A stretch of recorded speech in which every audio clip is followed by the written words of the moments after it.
வணக்கம் மக்களே, நீங்கள் பாரு கேட்குறது ஓகே கம்பெனினா எங்கள் ஹோஸ்ட் ஐஸ் ஆஃப் வாக்காண்டா எபிசோட் 3. ஒவ்வொரு டைமில் நான் ஜம்ப் பண்ணிட்டு இருக்கோம். அந்த வகையில் போன முறை நம்ம கிரீஸில் இருந்தோம் 1200 BC.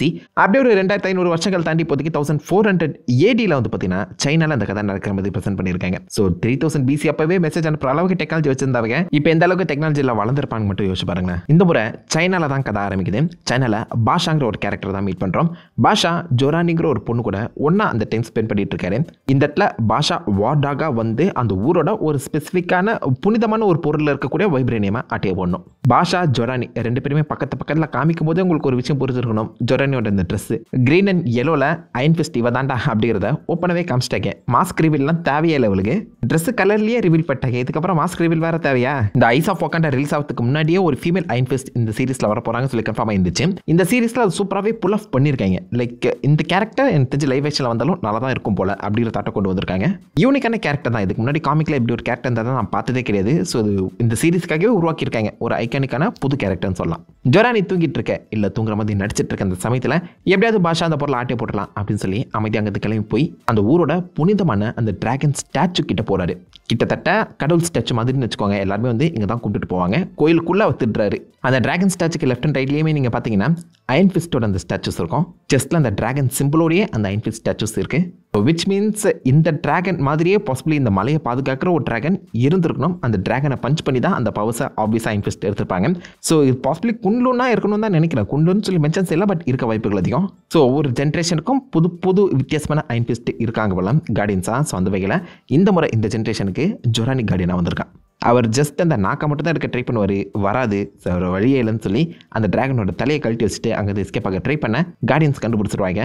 என் கடவுளையோட ஆத்தியை போடுறேன் அப்படின்னு சொல்லி அந்த இடத்துல ஒரு மிகப்பெரிய சேஸ் அண்ட் ஃபைட் சீக்வன்ஸ் ஆரம்பிக்கும். முடிஞ்ச அளவுக்கு எல்லாருக்குமே புளிப்பு காட்டி பாஷா அழகாக அங்கேருந்து தப்பிச்சு ஓடி வந்துடுறாரு. இங்கே தான் அவர் எப்போ எஸ்கேப் ஆக போகிறான்னு சொல்லி யோசிச்சுட்டு இருக்க அந்த சமயத்தில் கரெக்டாக ஒரு ஃப்ளையிங் மிஷின் இன்ட்ரடியூஸ் பண்ணிடுறாங்க. ரொம்ப காம்பேக்டான அட்வான்ஸ்டான ஃப்ளைட் சிஸ்டம் சொல்லலாம். ஐ மீன் இந்த கதை நடந்துட்டு இருக்குல்ல, அப்போதைக்கு ரைட் பிரதர்ஸே பிறக்கல. ரைட் பிரதர்ஸ் இதுக்கப்புறம் ஒரு 500-600 வருஷங்கள் கழிச்சு தான் பிறப்பாங்க. ரைட் பிரதர்ஸ் தான் டெக்னிக்கலாக ஃப்ளைட்டை கண்டுபிடிச்சது எல்லாருக்குமே தெரியும். பட் அதுக்கு முன்னாடியே வகாண்டா அட்வான்ஸ்டு ஃப்ளைட் சிஸ்டம் யூஸ் பண்ணிட்டு இருக்காங்க. ப்ரொபலன்ஸ் எதுவுமே இல்லாத சிங்கிள் ரைடர் ஃப்ளைட்டு. ஐ மீன் லிட்டரலாக ரன்வே கூட இல்லைங்க.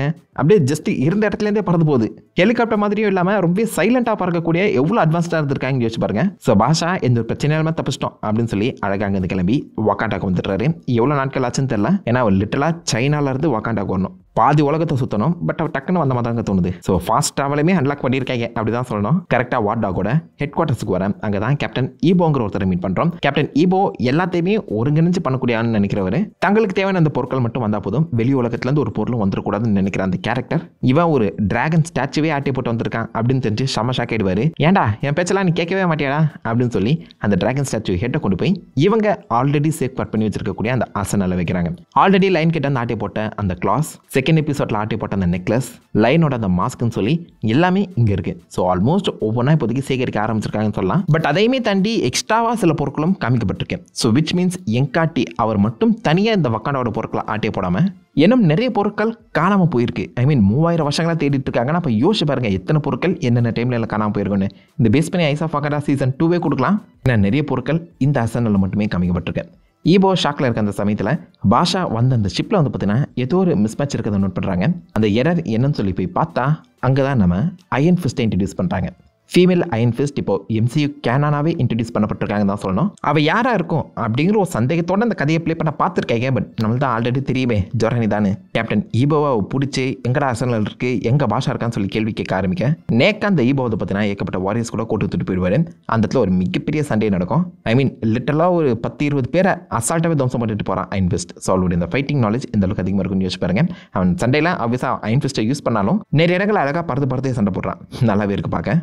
ஜொரானி இருந்த இடத்த எப்படியோ நம்ம பாஷா கண்டுபிடிச்சிடாரு.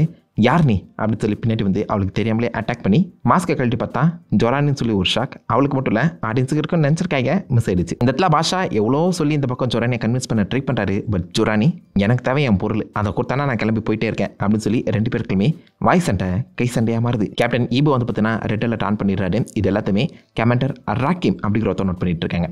ஸோ உள்ளேயே அந்த வார்டாக்குள்ளேயே ஏகப்பட்ட ஹைரார்கி இருக்குதான் உங்களால் பார்க்க முடியும். லைக் ஏஜென்ட்ஸ் இருக்காங்க, கேப்டன் இருக்காங்க, கமாண்டர், அதுக்கும் மேலே பாசிபிளி கிங் வகாண்டன் கிங் தான் இருப்பார்னு நினைக்கிறேன். அண்ட் ஆல்சோ அந்த வக்காண்டாக்குள்ளே இருக்கக்கூடிய அந்த டிரான்ஸ்போர்ட்டேஷன் சிஸ்டமையும் காமிச்சிருக்காங்க.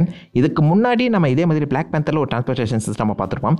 அது ஹைப்பர்சானிக் வேவ்ஸில் வந்து பார்த்தீங்கன்னா செயல்படுற மாதிரி காமிக்கப்பட்டிருக்கோம். பட் மலைகளுக்குள்ள அந்த சானிக் வேவ்ஸ் வந்து பார்த்தீங்கன்னா நம்ம ஷூரி யூஸ் பண்ணுற மாதிரி அவள் தான் அந்த டெக்னாலஜி அட்வான்ஸ்மெண்ட் பண்ண மாதிரி சொல்லியிருப்பாங்க. இங்கே இருக்கிறது கலர் கோடடாக இருக்குது. அண்ட் ஆல்சோ இது டெக்னிக்கலாக 1500 வருஷங்களுக்கு முன்னாடி நடக்கிற ஒரு கதையாக இருக்குது. அந்த காரணத்தினால டெக்னாலஜி நம்ம ஷூரி வரும்போது இன்னும் அட்வான்ஸ்டாக மாறி இருக்கணும் சொல்கிறேன். இந்த கலர் கோடட்டில் ஆரஞ்சு கலர் ரூமில் தான் அசனல் இருக்குன்னு சொல்லி தெரியாதனமா இல்லை, அவன் தெரிஞ்சதான் உள்ள இருக்கான்னு நினைக்கிறேன். இந்த பக்கம் லைட்டாக நம்ம ஐன்ஃபெஸ்ட்க்கு சிக்னல் கொடுக்க அவங்க வந்து வச்சு ஓடிடுறான். அங்கே ஒரு சேஸ் சீக்வன்ஸ் வரும், இன்ட்ரெஸ்டிங்காக இருக்கும். பட் அந்த இடத்துல கிட்டத்தட்ட நம்ம பாஷாவை ஆல்மோஸ்ட் ஐன்ஃபெஸ்ட் கொல்ற நிலைமைக்கு போயிடுறான். ஐ மீன் நீ செத்தா எனக்கு என்னடா, எனக்கு மிஷன் தான் முக்கியம் சொல்லி அவள் தள்ளி விட்டுருவாங்க. பட் அகெயின் பின்னாடி வரக்கூடிய அந்த க்ரீன் கண்டெய்னரை பார்த்து தான் அவள் தள்ளி விட்டாலா இல்லையான்னு சத்தியமாக தெரியல. பட் ஆல்மோஸ்ட் மிஷன் தான் எனக்கு முக்கியம்னு சொல்லி பாஷாவே கொல்ற நிலைமைக்கு போயிடறான். ரெண்டு பேருமே காதலர்கள்லாம் மாதிரி இருப்பாங்க. சைனாக்குள்ளே இந்த பக்கம் பாஷா இன்ட்ரூடராக தான் போயிருக்கான். அந்த இடத்துல அயன் ஃபிஸ்ட் இவனை காப்பாற்றி அவனுக்கு டென்ட் பண்ணி அவனுக்கு ஹெல்ப்பும் பண்ண பார்த்துருக்கான். ரெண்டு பேருக்குமே ஒரு காதல் மலர்ந்துருக்கு. பட் பாஷா இது எல்லாத்தையுமே ஒரு பிளானோட தான் பண்ணியிருக்கான். அதுக்கப்புறம் போக போக நிஜமாலே உங்களுக்குள்ள காதல் மலர்ந்துருக்குன்னு நினைக்கிறேன். பாஷா அங்கே தான் வந்து விழுந்திருக்கான்னு எப்படி இந்த உங்களுக்கு தெரியும் நீங்கள் கேட்டிங்கன்னா யாருக்கு தெரியும்? பாசிபிளி ஜொரானியுமே இந்த ஊருக்கு இன்ட்ரூடராக தான் வந்திருக்க வாய்ப்புகள் அதிகம். ஏன்னா டேனி ராண்ட் நம்ம அயன் ஃபிஸ்ட்டும் இந்த மாதிரி கண்டலனுக்குள்ள இன்ட்ரூடர் ஒரு வெளியால தான் வந்திருப்பாரு.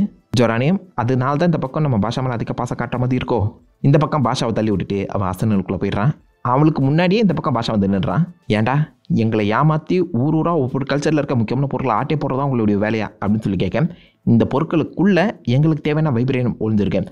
ஆல்ரெடி இது இங்கே இருந்த பொருட்களை வெளி உலகத்துக்கு ஆட்டை போட்டு கொண்டு போயிருக்காங்க, அதை நாங்கள் ரெட்ரீவ் பண்ணுறோம் அப்படின்னு சொல்ல ஜொரானி அது தொலைஞ்சு போய் 1000 வருஷத்துக்கு மேலே ஆகிடுச்சு. இப்போதைக்கு அந்த பொருள் அதாவது அந்த டிராகன் ஸ்டாச்சு உங்களை விட எங்களுடைய மக்களுக்கு அதிக முக்கியத்துவம் வாய்ந்ததாக இருக்குது. இப்போ அது யாருக்கு சொந்தம் அப்படிங்கிற ஒரு கேள்வி கேட்பாங்க. கரெக்டாக தான் கேட்டிருக்காங்க. ஒரு பொருள் யாருக்கு சொந்தங்கிறத தாண்டி யாருக்கு அதிகமான தேவையும் அதிக முக்கியத்துவத்தையும் கொடுக்குறதுங்கிறத தான் பார்க்கணும். அந்த வகையில் அந்த டிராகன் ஸ்டாச்சு லிட்ரலி அந்த மக்களோட கடவுள் மாதிரி. அதை ஆடி போட்டு வந்தால் உங்களுக்கு கோபமாக வராதா? இந்த எந்த ஒரு பொருளையும் உன்னால் இங்கிறது வெளில எடுத்து போக முடியாதுன்னு சொல்லி பாஷா அந்த இடத்துல அயன்ஃபிஸ்ட் கூட பயங்கரமான சண்டை போட அயன்ஃபிஸ்ட் தன்னுடைய பஞ்சத்தை புல் பண்ணி தான் இருப்பான். நடுவில் பாஷா வந்து பார்த்தீங்கன்னா வைப்ரேனியம் டெக்னாலஜியை வச்சு அயன்ஃபிஸ்ட்டை பிடிக்கிற மாதிரி சீக்வன்ஸ் வர இதுக்கு மேலே உன் மேலே நிலக்காரங்க காட்ட முடியாதுன்னு சொல்லி பட்டன் தன்னுடைய அயன்ஃபிஸ்ட் பவரை யூஸ் பண்ணி பயங்கரமான சம்பவம் செஞ்சிருவான். மொத்தம் அஸ்தனையுமே அடித்து துவம்சமாக்கிடுவான். அந்த இடத்துல தான் டிராகனோட பவர் என்கிட்ட வந்துச்சுங்கிற உண்மையுமே ஜொரானி சொல்கிற மாதிரி இருக்கும். நான் தாண்டா அயன்ஃபிஸ்ட்னு சொல்லி அந்த இடத்துல இன்னொரு பயங்கரமான சண்டை. இந்த சண்டையிலேயே நம்ம பாஷா மைக்கு வந்துடுவார். ஸோ டெக்னிக்கலாக நம்ம ஜொரானி நினச்சிருந்தா பாஷாவை கொண்டு இருக்கலாம். But she still loves him. கதவை திறந்து பார்த்தா உள்ள அந்த டிராகன் ஸ்டாச்சு எடுத்துகிட்டு கிளம்பணும் தான் நினைப்பான். அந்த சமயத்தில் கேப்டன் ஈபோவும் வரேன். நம்ம எல்லாருக்குமே ஒரு மிஸ் அண்டர்ஸ்டாண்டிங் ஏற்பட்டுருச்சுன்னு நினைக்கிறேன். இவன் நல்லவன் தான், நாங்களும் நல்லவன் தான், பேசாமல் ஒரு பேச்சுவார்த்தைக்குள்ளே போயிடலாமா அப்படின்னு சொல்லி கேட்க ஜொரானி அழகாக அந்த நாக்கை மட்டும் பிடிக்க எடுத்து இதுதானே உனக்கு தேவை வச்சுக்க, எனக்கு இந்த ஸ்டாச்சு தான் போதும் அப்படின்னு சொல்லி அங்கே கிளம்ப ரெடியாக விடுவாங்க. கேப்டன் இப்போ ஷாக்கில் அடிப்பார். ஏன்டா இதை நீ அந்த சைனாலேயே பண்ணியிருந்தா இவ்வளோ பெரிய பிரச்சனையாக வந்திருக்காதேடா, படிடா பரபான்னு சொன்னால் கேட்குறானா, உனக்கு தேவையானதை மட்டும் பண்ணிக்கிறேனே நீ அப்படின்னு சொல்லி ஜொரானி ஈபோ ரெண்டு பேருமே ஒன்றா சேர்ந்து பாஷா மேலே காண்டாவாங்க. பாஷா அதுக்கப்புறம் தான் பிடிச்சிக்கிறாரு. நான் தப்பு பண்ணிட்டேன், எல்லாத்தையுமே ஈஸியாக பண்ணணும்னு நினைக்கிறேன், பட் என்ன கேர் பண்ணுற உங்களை பற்றி நான் கவலையே படுறதில்ல, ஐம் சாரின்னு சொல்லி அவர் தப்பாக அக்செப்ட் பண்ணிக்கிறாரு. ஜொரானியும் மன்னிச்சுறாங்க தான் நினைக்கிறேன். அந்த சமயத்தில் கரெக்டாக நம்ம கேமண்டர் ராக்கியும் வரேன். ஜொரானியை ஒழிச்சு வச்சுட்டு இது எல்லாத்தையுமே நம்ம ஈபோ தலைமலை கட்டிடுறான். பார்த்தீங்களா, ஈபோ ஒரு பக்காவான ட்ரைனிங் எக்ஸசைஸ் கண்டக்ட் பண்ணியிருக்காரு. ஈபோ தான் அயன்ஃபிஸ்ட்டாக வந்து எல்லாருமே அச்சு தம்சம் பண்ணியிருக்காருன்னு சொல்லி மொத்த பழியும் தூக்கி ஈபோ மேலே போட்டுறான். அண்ட் ஈபோமே அதை கொஞ்சம் ஹாப்பியாக தான் அக்செப்ட் பண்ணுற மாதிரி தெரியுது. ஏன்னா வேறு வழி இல்லை, சமாளிச்சாலும் பத்தாவது குறிக்கி அவரும் ரொம்ப நாளாக ஏஜென்ட்டாக பண்ணணும்னு நினச்சிட்டு இருந்தாரு. இது ஒரு ஆப்ஷனை யூஸ் பண்ணிக்கலாம்னு சொல்லி அவருமே அக்செப்ட் பண்ணியிருப்பாரு. ட்ரைனிங் எக்ஸசைஸ்ன்னு சொல்லுவாங்க. இதை பார்க்கும்போது எனக்கு அயன்மேன் வந்தாங்க ஞாபகம் வந்துச்சு. அதுலேயுமே டெக்னிக்கலாக அந்த பக்கம் அயன்மேனோட அந்த ஃப்ளைட் சீக்வன்ஸ் யூஎஸ்ஆர்மி கூட நடந்த அந்த சண்டே எல்லாத்தையுமே ட்ரைனிங் எக்ஸசைஸ் சொல்லி முடிச்சிருப்பாங்க. அது அப்படியே இங்கே ரெப்ளிகேட் பண்ணியிருக்காங்க. பார்த்தீங்களா, கமெண்டர் ரக்கவுமே என்னமோ சொல்கிறீங்க, எல்லாத்தையும் அடிக்க வச்சுட்டு போங்கடா அப்படின்னு நாங்கள் கிளம்ப.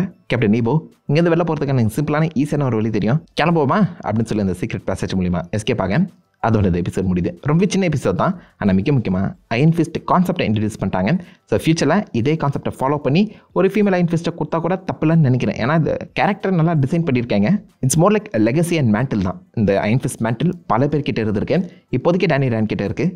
டேனியல் ராண்டை இன்ட்ரடியூஸ் பண்ணுறாங்களா இல்லை இந்த ஜொரானியை கண்டினியூ பண்ணுறாங்களான்னு பொறுத்தது பார்ப்போம். நல்ல ஒரு இன்ட்ரெஸ்டிங்கான கேரக்டராக இறக்கி ஃபுல் ஆக்ஷன் பேக்டாகவே இந்த எபிசோட கூட்டு போயிருந்தாங்க.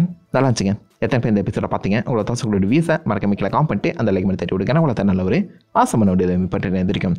Have fun guys. வாட்டா.